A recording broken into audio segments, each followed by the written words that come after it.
बिस्मिल्लाहिर्रहमानिर्रहीम अस्सलामुअलैकुम रहमतुल्लाह। जनरल हेडक्वार्टर्स के अंदर जब army chief general Asim Munir की जानिब से एक तकरीब का इनेकाद किया गया जिसमें जनरल राहील शरीफ और जनरल अशफाक परवेज़ कियानी पिछले 15-20 साल के अंदर जो 3 आर्मी चीफ गुजरे हैं उसमें 2 तो मौजूद थे। तीसरे आर्मी चीफ के मतलब की बात हो रही है जनरल बाजवा के मतलब कि शायद उनकी तरफ भी मामला जा रहा है और सोशल मीडिया के ऊपर इसके बारे में बड़ी बातें हो रही हैं।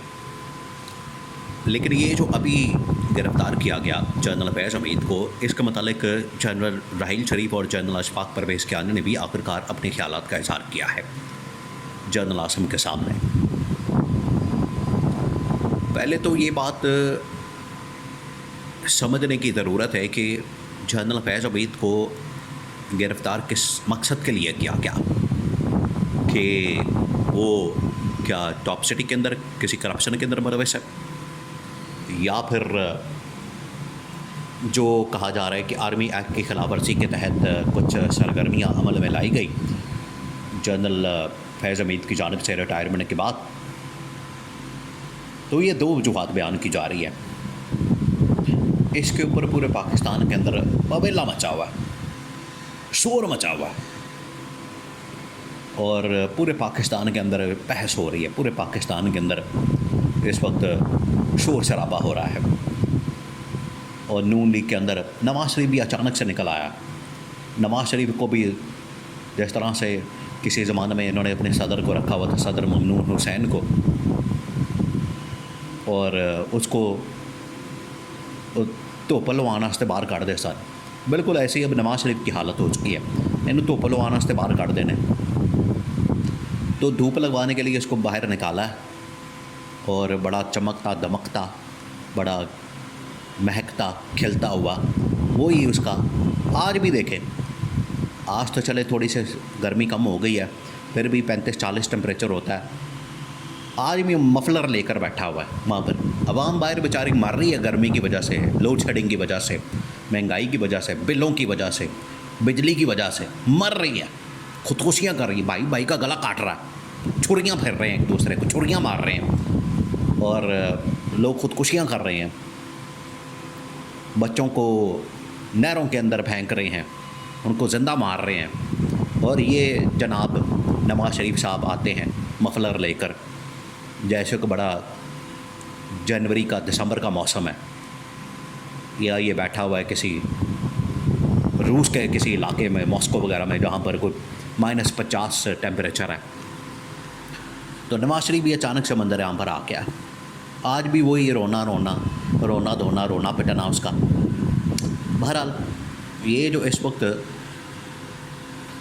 जनरल राहील शरीफ मैदान के अंदर आए हैं, जनरल राहील शरीफ आपको पता है कि ये सारा ताल्लुक़ जोड़ते हैं ये शरीफ ख़ानदान के। ये जो प्रोजेक्ट है ये लॉन्च किया गया 2012-13 में, 11 में। अब आप देखें कि 11-12 क्यों कहते हैं ये।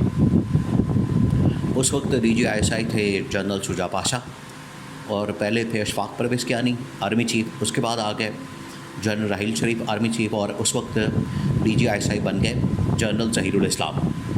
तो ये टारगेटेड किस्म की कैंपेन करते हैं ये शरीफ ख़ानदान वाले। ये बारीक वारदातें इनकी वारदाती हैं ये लोग, इनकी वारदात को समझना बड़ा ज़रूरी है। ये जो वारदातें डालते हैं इनको समझना बड़ा ज़रूरी है। इन्होंने जो बाहर जो नेटवर्क इस वक्त बनाया हुआ है, चीफ इलेक्शन कमिश्नर उस नेटवर्क का हिस्सा है। सिकंदर सुल्तान नाजा, कादी फाइज ईसा ऑन बोर्ड है। एक्सटेंशन अभी तक प्रोग्राम चल रहा है एक्सटेंशन का, और आखिरी दिन तक चलेगा। जब आखिरी दिन रात 12 नहीं बज जाते और टेन्योर ख़त्म नहीं हो जाता कादी फाइज ईसा का, रात 12 बजने से 1 मिनट पहले भी 11:59 पे भी आखिरी वारदात डालेंगे कादी फाइज ईसा के, मुझे किसी तरह से एक्सटेंशन मिल जाए और मैं बाद में फिर ये शहबाज शरीफ की हुकूमत को भी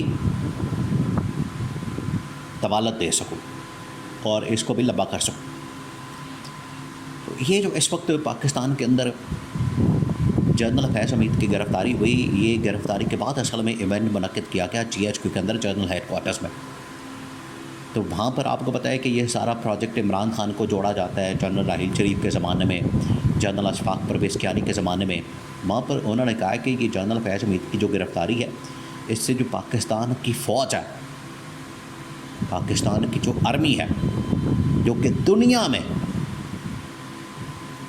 ये इस खत्ते की बात नहीं हो रही, 4-5 मुल्कों की बात नहीं हो रही, पूरी दुनिया में जहाँ तकरीबन को 200 ममालिक हैं, उसमें पाकिस्तान नंबर टॉप 3 में आता है। पाकिस्तान की फ़ौज, ये है पाकिस्तानी फ़ौज का स्टेटस, ये है इसकी अहमियत। तो वहाँ पर बात हुई है कि इस तरह की जो चीज़ें हैं या इस तरह की जो कार्रवाइयाँ हैं साबिक DGI के मतलब, ये फिर पाकिस्तान की फ़ौज के ऊपर, उसके स्टेटस के ऊपर, उसकी अहमियत के ऊपर, उसके एक इमेज के ऊपर नेगेटिव इम्पैक्ट डालेगी। ये वहाँ पर बात हुई।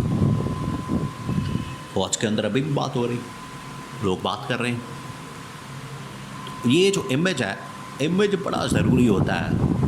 पाकिस्तानी फ़ौज का जो इमेज है पूरी दुनिया के अंदर, ऐसे ही नहीं लोग पाकिस्तानी फ़ौज की तारीफ़ करते हैं, उसको सर पर बिठाते हैं। उसकी वजह यह है कि इनकी जो कारकर्दगी है वो बाकी, आप देखिए जनरल फैज़ ने अफ़गानिस्तान के अंदर तकरीबन को 70 से 80 मुल्कों की फ़ौज बैठी हुई थी, जिसमें सुपर पावर अमेरिका भी शामिल था, और अकेले जनरल फैज़ ने इन 70 से 80 ममालिक की फ़ौज का सत्यानाश कर दिया और उनको भगाने में वहाँ से किरदार अदा किया जनरल फैज़ अकेले ने।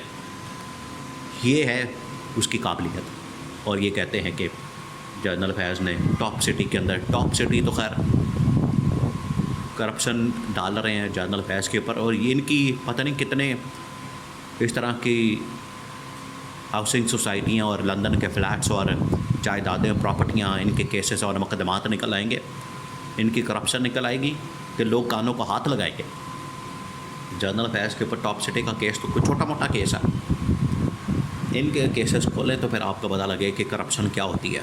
ऐसे नहीं दुनिया में नवाज़ शरीफ की तस्वीर लगाई जाती है, जब भी करप्शन की बात होती है तो नवाज़ शरीफ की तस्वीर लगाई जाती है, लेकिन इनको ना शर्म आती है ना हया आती है। आज पूरी दुनिया के अंदर ये बात हो रही है। जनरल राहील शरीफ, जनरल अशफाक परवेज़ कियानी ने ये बात की है कि ये इमेज के लिए हमें इसको बरकरार रखना है, पाकिस्तान की फ़ौज के इमेज को, क्योंकि पाकिस्तान की फ़ौज है तो पाकिस्तान है, पाकिस्तान है तो पाकिस्तान की फ़ौज है। फ़ौज ही पाकिस्तान की ज़मानत है, इसकी सलामती की, इसकी बॉर्डर्स की, इसकी नज़रियाती सरहदों की, इसकी जोग्राफियाई सरहदों की ज़ामिन है और हिफाजत करने वाली है।